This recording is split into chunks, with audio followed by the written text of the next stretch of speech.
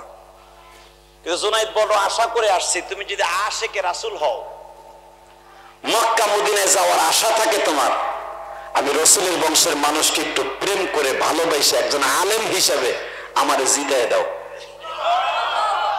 আমি জানি তুমি এত বছর কুস্তি লাগো, তোমার পিঠ জমিনে কেউ ঠেকাইতে পারে নাই, তোমার ফার্স্ট প্রাইজ কেউ নিতে পারে নাই, কিন্তু আমারে তুমি জিতাই দিয়া ফার্স্ট প্রাইজটা এই বছর আমাকে দাও। জুনাইদ বলে, আমার লাভ কি? তোমার লাভ হলো বিশ্ব নবীর সুপারিশ তোমার জন্য অজীব হবে। জোরে জোরে জোরে জোরে জোরে। বিশ্ব নবী সুপারিশ করবে আমারে, তুমি কেমনে বুঝলা? সাব্বির ডাইন পাশে যা।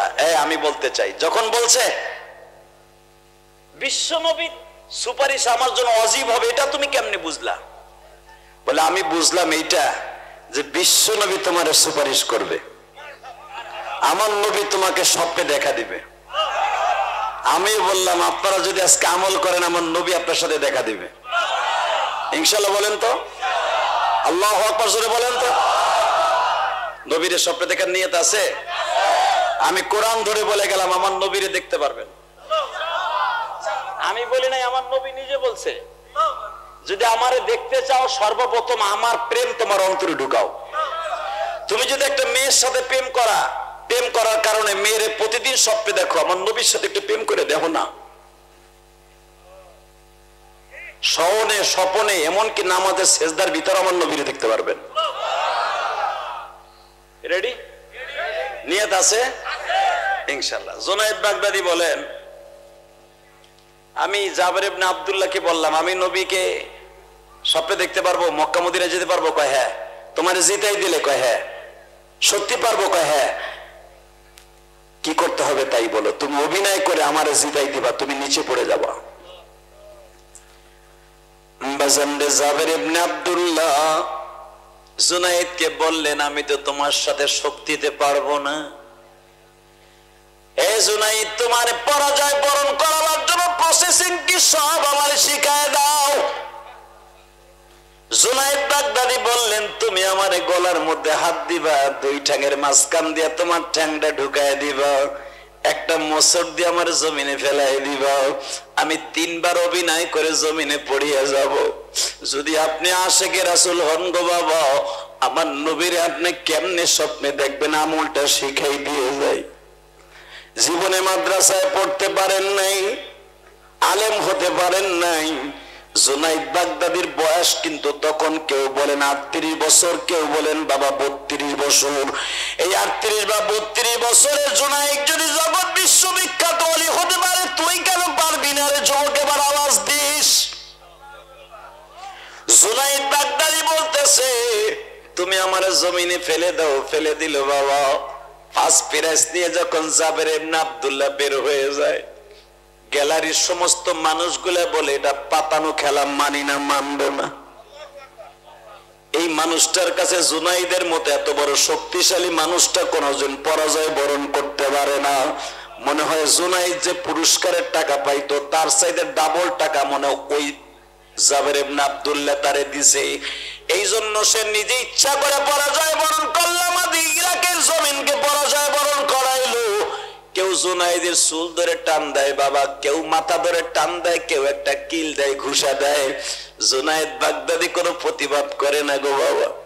এবার কানবা গো বাবা, আমি জানি না কার যেন মা নাই, কার যেন বাবা নাই গো, কার অন্তরে নবীর ইশকের আগুন ধাউ ধাউ করে জ্বলে উঠছে। মক্কা মদিনায় যাওয়ার নিয়াত করে, নবীর স্বপ্নে দেখার নিয়াত করে, কে এখন কানলে?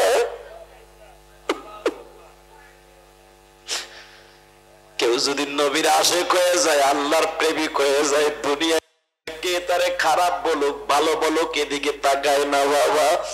যেদিকে তাকায়, যেদার তাকাতা, যেদার নজর করতা হো তুহি হে তুহি হে। যেদিকে তাকায় দেখে আল্লাহ আল্লাহ, যেদিকে তাকায় আর দেখে আমার নবী আর নবী। ডাক দাও, ডাক দাও, আল্লাহ কিছু একটা ডাক দাও, ডাক দাও, রংপুরে মুসলমান, ডাক দাও, ডাক দাও, ডাক দাও, ডাক দাও। আল্লাহ দেখো তোমার পাগল গুলি যেদিকে তাকায় তোমারই দেখে, তোমার নবীরই দেখে।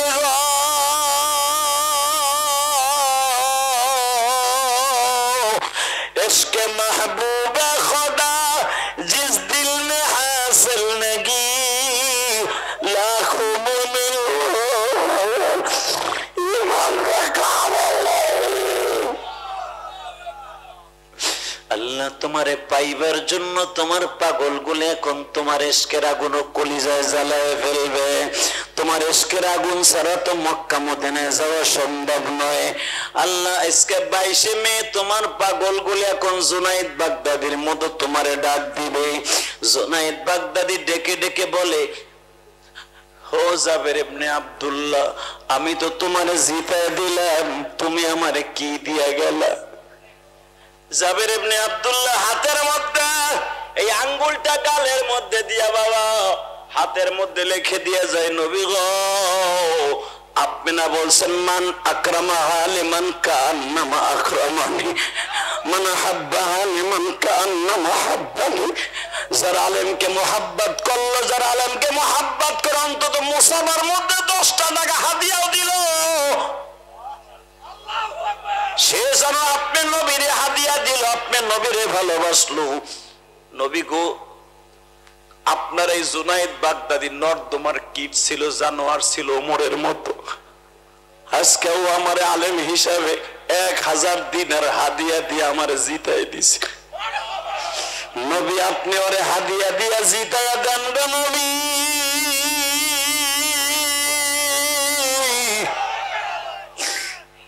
জুনাইদকে আপনি জিতাই দেন।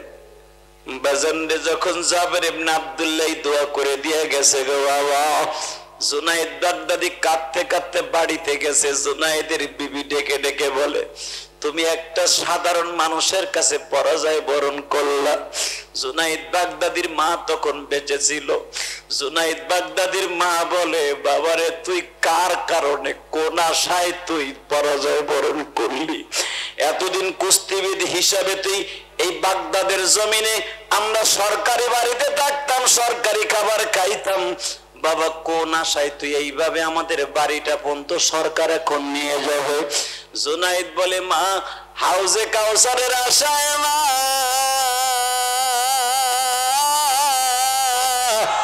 নবীর প্রেমের পাগল যারাই, নবীর প্রেমের পাগল যারাই, নবীর প্রেমের পাগল যারা তারাই জান্নাতি।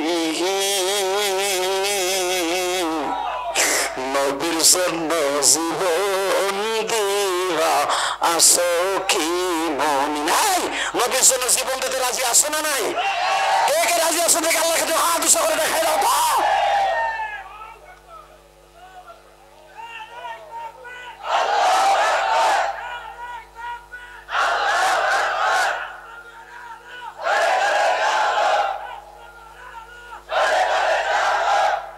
মারহাবা, যে তাকবীর দিছো ইনশাআল্লাহ তুই হজে যেতে পারবি যুবক, ইনশাআল্লাহ বলেন, মারহাবা বলেন। তাকান এদিকে। জুনাইদ বাগদাদি যখন ঘুমায় গেছে, মা আমি হাউজে কাউসারের আশায় পরাজয় বরণ করছি, বাজান জুনায়েদ বাগদাদি যখন ঘুমায় গেছে, ঘুমের ঘরে আমার নবী হাজির। জোরে জোরে জোরে জোরে জোরে জোরে জোরে জোরে দুই হাত বাড়ায় ডাক দিছে, জুনায়েদ রে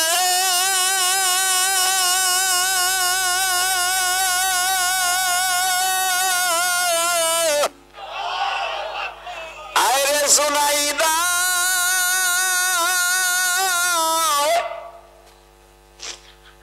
তুই আমার আলেমকে জিতে দিস রে জুনায়েদ। এই 38 বছর বয়সে তোর মাদ্রাসায় ভর্তি হওয়ার টাইম নাই রে জুনায়েদ। পৃথিবীতে যত অলি দেখবেন বাবা, সবাই মাদ্রাসা পড়িয়া অলি হইছে, আর জুনায়েদ বাগদাদি কোন মাদ্রাসায় ক্লাস করে অলি হয় নাই।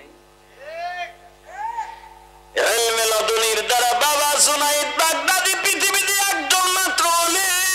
যত অলি আছে তাদের মধ্যে অন্যতম অলি জুনায়েদ বাগদাদি। 38 বছর বয়সে ইলমে লাদুনির দ্বারা বাবা, লাদুনি কারে বলা হয়? খোদাই প্রদত্ত, নবী পার্সেল করে দিয়ে গেলেন বাবা। নবীর আশেককে যখন জিতায় দিছে বাবা, নবীর বংশের মানুষকে জিতায় দিছে, নবী রাতের অন্ধকারে বুকের মধ্যে চাইপা ধরে কয়, জুনায়েদ রে, জিবরাইল আমি নবীর বুকের মধ্যে চাইপা ধরে যদি কোরআনের ডাইস ঢুকাই দিয়ে যাইতে পারে, আমি নবী তোরে বুকের মধ্যে স্বপ্নের ভিতরে চাইপা ধরে গেলাম, আবার 30 পারা কোরআনের এলেম তোর মধ্যে ঢুকাই দিয়ে গেলাম। রংপুরের যুবক ভাইরা রে,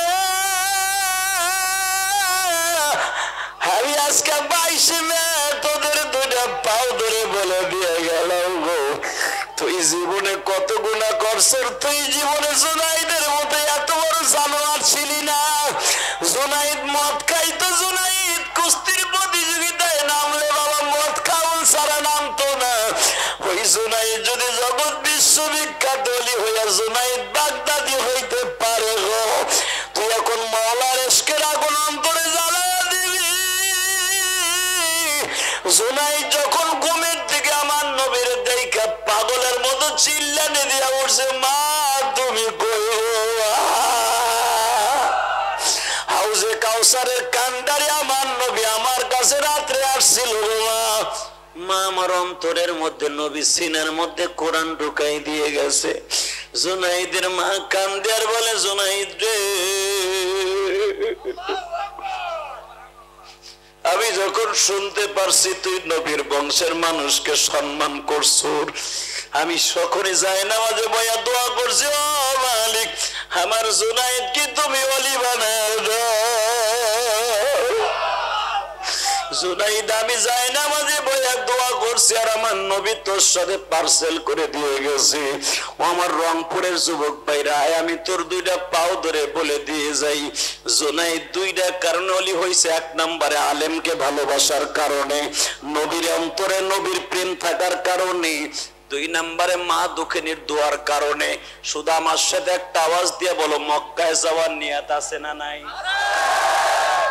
যাবা? নবীর প্রেম আজকে অন্তরে ঢুকাইবা।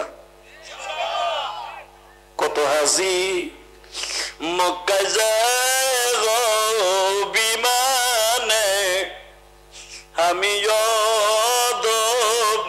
পড়ে আসি বাংলাতে, কবে দিবা ও হে মাওলা মদিনাতে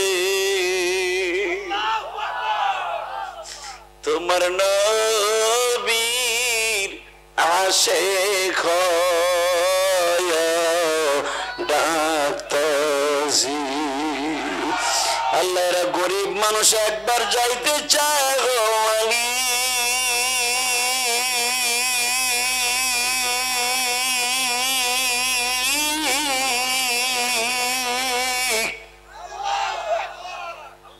আজকের ওয়াজটা যারা আমার শুনবে ইউটিউবে শুনুক, আর প্র্যাকটিক্যাল আজকে রংপুরে মানুষ শুনছে, একটা বার হলো এদের মক্কা মদিনায় যাওয়ার সুযোগ দিবা। আমার উমরা করার জন্য দুইটা শর্ত। কয়টা? জোরে কোন।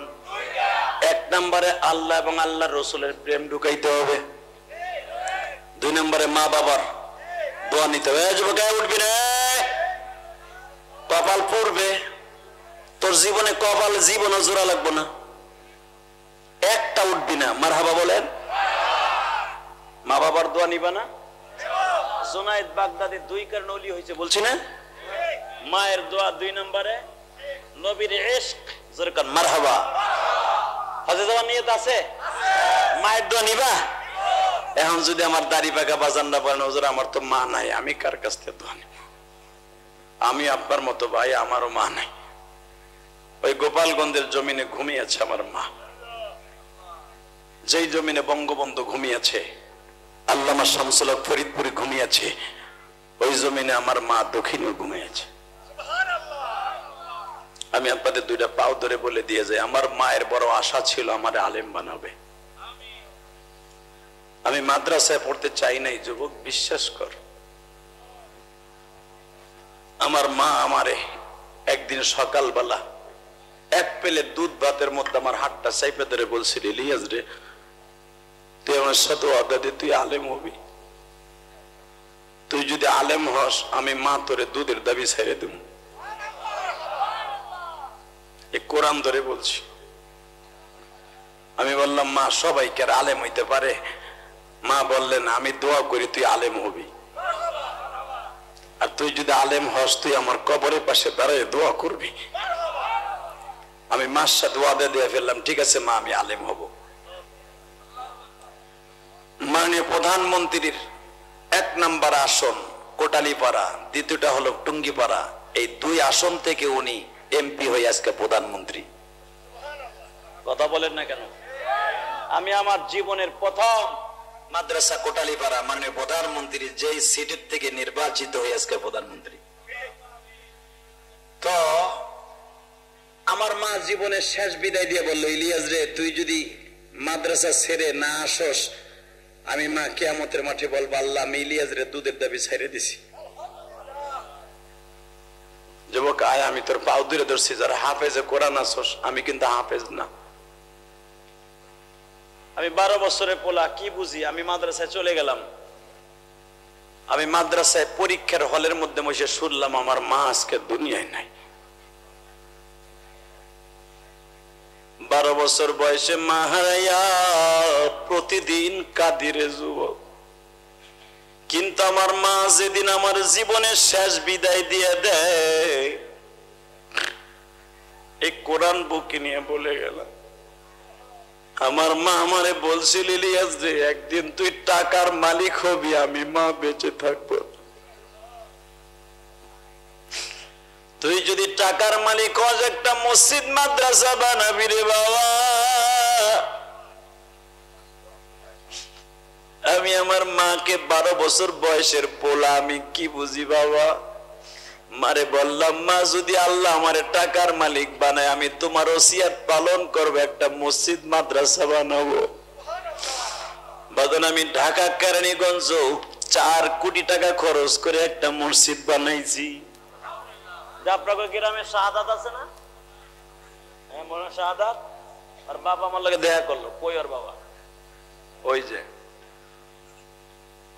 ওনার ছেলে আমার 2টা মাদ্রাসা, তো আমি 2টা মাদ্রাসা প্রিন্সিপাল, এটা তো আমার নিজের করা। ওনার ছেলে যেই মাদ্রাসায় পড়ায় ওটাও আমার মাদ্রাসা। জিজ্ঞেস করবেন ওর কাছে, যদি ও বলে যে না জিয়াদি সাহেব বাজে গল্প করে গেছে, আপনার জুতা আমার গাল। আল্লাহ শুকর আলহামদুলিল্লাহ বলেন। ওনার ছেলে আমার মাদ্রাসায় পড়ায়। তো আমি ইলিয়াসুর রহমান জিহাদি আমার মায়ের দোয়া নিয়ে আলেম হয়েছি।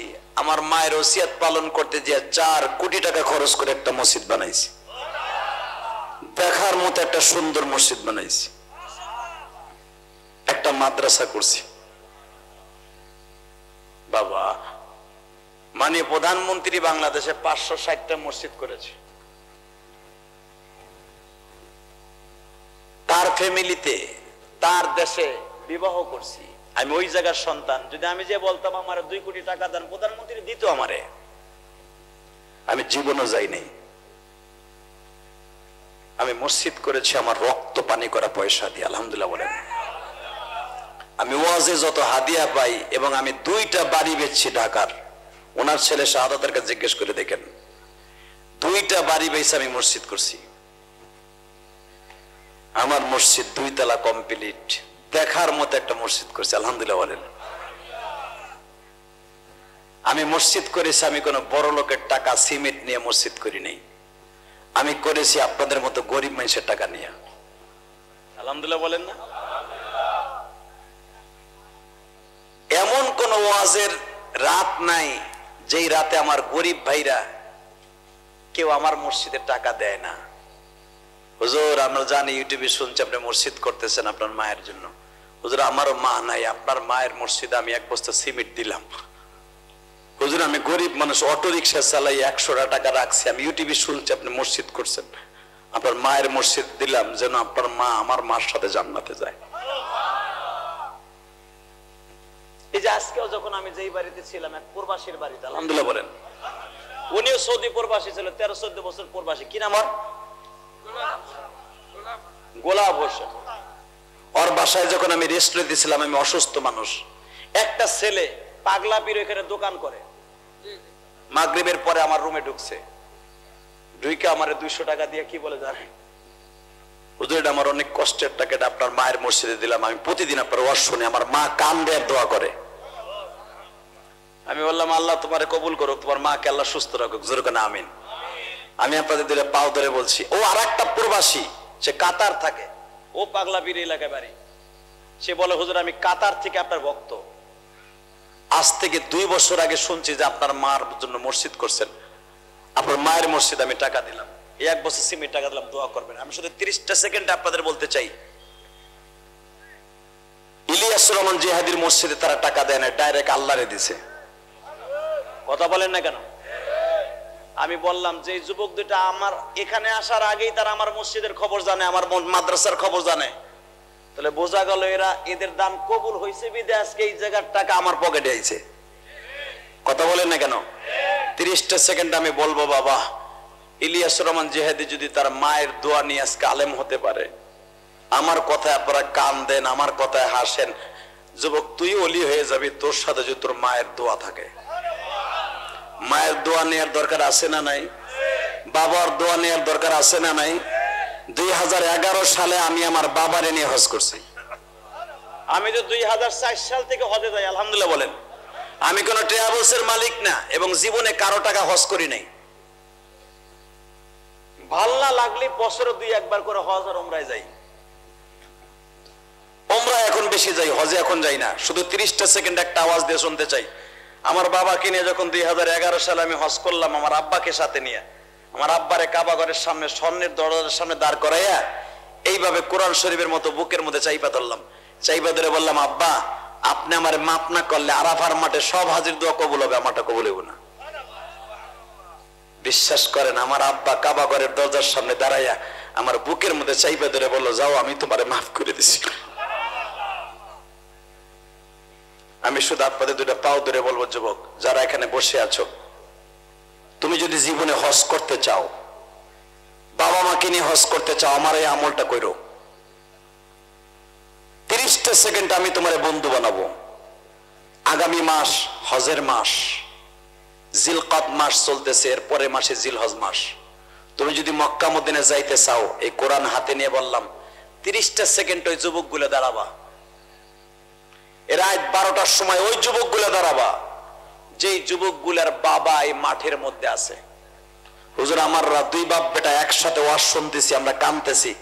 হুজুর আমরা 2 বাপ বেটা একসাথে আছি, মুনাজাতের আগে একটা লোক এই ময়দান ছেড়ে যাব না। কে কে রাজি আছেন নাকি? আল্লাহকে হাত তুলে দেখান তো। মুনাজাতের আগে একটা লোক এই ময়দান ছেড়ে যাব না, ইনশাআল্লাহ। বলেন হায় আল্লাহ। মুনাজাতের আগে একটা লোক ময়দান ছেড়ে যাব না। আমাদেরকে একবার হজ আর উমরাই নিবা নামান হাত। যারা যাবেন না, ইনশাআল্লাহ আমি ওয়াদা করলাম, আপনি মরার আগে হইলে একবার হজ আর উমরা করতে পারবেন ইনশাআল্লাহ। বলেন তাহলে হজ আর উমরা করার যদি নিয়ত থাকে, 30টা সেকেন্ড ওই যুবকগুলো দাঁড়াও তো, যাদের বাপ এই মাঠের মধ্যে বসে আছে, মহিলা প্যান্ডেলে যাদের মা প্যান্ডেলে বসে আছে, ওই যুবকগুলো দাঁড়াও তো, কার কার বাবাই মাঠে আছে দাঁড়াও তো, কার কার বাবাই মাঠে আছে দাঁড়াও। হুজুর আমার আব্বাই মাঠের মধ্যে বসে আছে, দাঁড়াও না কেন? কার কার বাবাই মাঠের মধ্যে আছে তাদেরকে দাঁড়াইতে বলছে। এই যুবক, নাই তোমার বাবা? দাঁড়াও। কার কার বাবাই মাঠের মধ্যে আছে দাঁড়াও। এই যুবক দাঁড়া। এই ওয়াজ কমিটির যুবক, এই কো মগাগুলা তোরা কো, এই কার কার বাবাই মাঠের মধ্যে বসে আছে তারা দাঁড়াবে। হুজুর আমার আব্বাই মাঠের মধ্যে বসে আছে আমি জানি, দাঁড়ান। আর কার কার বাবা আছে দাঁড়ান। কার কার বাবাই মাঠে আছে দাঁড়ান তো, আলহামদুলিল্লাহ বলেন। যে ছেলেগুলা দাঁড়াইছে তাদের বাপগুলা দাঁড়ান তো, বাবাগুলা কই বাবা? যে ছেলেগুলা দাঁড়াইছে তাদের বাপগুলা দাঁড়াইতে বলছি। এই তুমি বসো, তোমার আব্বা নাই তুমি বসো। এই যার বাবাই মাঠে আছে তারা দাঁড়ান না, দুই বাপ একসাথে দাঁড়ান। ওয়াজ কমিটির যুবক, কি তোমার বাবা নাই মাঠে? তোমার আব্বাই মাঠে আছে? হ্যাঁ, আরে একসাথে না থাকো, কোথায় আছে দাঁড়াও না, বাবাটা দাঁড়াও না কেন? বোঝো না আমার বাংলা? কার কার বাবা আছে, বাপ বেটা একসাথে আছেন, বাপ আর ছেলে একসাথে দাঁড়ান। বাপ আর ছেলে কে কে আছে দাঁড়ান তো। আল্লাহ তুমি এদের কলি বানায় দাও, জোরে করে আমিন। আর কারো বাবাই মাঠে নাই? এই অনেকে বোঝেন নাই মনে হয়। এই যুবক যারা ওয়াজ দিছ, তোর বাবাকে মাঠের মধ্যে নাই? তোমাদের যাদের বাবাই মাঠে আছে তারা বাপরে নিয়ে দাঁড়াও। বাপও দাঁড়ান, ছেলেও দাঁড়ান। বাপও খাড়ায় যান, বাবাও খাড়ান, ছেলেও খাড়ায় যান। আল্লাহ সবাইকে কবুল করেন, জোরে করে আমিন। তা আমি বলার সাথে বাবারে বুকের মধ্যে মাপ চাইবা, দেখবা তুমি কেমনে হজ আর উমরা করতে পারবা। দেখি দাও তো, বাবার কাছে যাও তো, বুকের মধ্যে মাপ চাও তো, বাবার কাছে দাও, দৌড় দাও, একটা দৌড় দাও, একটা দৌড় দাও, একটা দৌড় দিয়ে বাবারে বুকের মধ্যে মাপ চাও তো দেখি। আল্লাহ তোমরা যেই বাবার সন্তান রে এখন বুকের মধ্যে মাপ চাইব, আব্দুল কাদের জিলানীর মতো বানায় দিবা। ও মালিক, ওই যে দেখো কমিটির একটা ছেলে আর বাবারে বুকের মধ্যে মাপ চাইতেছে, আল্লাহ এদেরকে তুমি অলি বানায় ধর। বাপরে ধর, ছাড়ছিস কেন? ধর, তোর বাবা আগে কাইন্দা তোর জন্য দোয়া করো। হয়তো এই ছেলেটা সমাজের দুষ্ট হতে পারে, জুনাইদ বাগদাদির মতো দুষ্ট না। ও আর বাবার কাছে সব লজ্জা শরম বাদ দিয়ে মাপ চাইছে। মনে রাখো একদিন হজ করতে পারবে ইনশাআল্লাহ।